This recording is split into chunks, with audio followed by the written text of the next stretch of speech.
ఎగువ నుంచి వస్తున్న వరదతో కృష్ణమ్మ పరవళ్లు తొక్కుతోంది. జూరాల జలాశయానికి 1,25,000 క్యూసెక్కుల ప్రవాహం వస్తుండగా 14 గేట్లు ఎత్తి 1,26,630 క్యూసెక్కుల నీటిని శ్రీశైలానికి విడుదల చేస్తున్నారు. జూరాల నీటి నిల్వ సామర్థ్యం 9.657 టీఎంసీలు కాగా 7.894 టీఎంసీలను కొనసాగిస్తున్నారు. జూరాల సహా సుంకేశ్వర నుంచి శ్రీశైలానికి 2,13,824 క్యూసెక్కులు చేరుతోంది. 4 స్పిల్వే గేట్లు ఎత్తి 1,06,976 క్యూసెక్కుల నీటిని నాగార్జున సాగర్కు విడుదల చేస్తున్నారు. ఎడమగట్టు విద్యుత్ కేంద్రం నుంచి 35,315 క్యూసెక్కులు, కుడిగట్టు విద్యుత్ కేంద్రం నుంచి 30,229 క్యూసెక్కులు దిగువకు వెళుతుండగా శ్రీశైలం నుంచి 1,72,520 క్యూసెక్కులు దిగువకు వెళుతోంది. శ్రీశైలం పూర్తిస్థాయి నీటి మట్టం 885 అడుగులు కాగా ప్రస్తుతం 882.10 అడుగులకు చేరింది.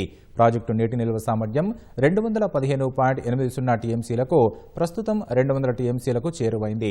అటు నాగార్జున సాగర్కు 1,17,000 క్యూసెక్కుల వరద చేరుతోంది.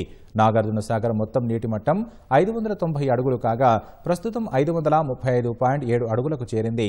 జలాశయం నీటి నిల్వ సామర్థ్యం 312.04 టీఎంసీలు కాగా ప్రస్తుత నీటి నిల్వ 179.48 టీఎంసీలకు చేరింది.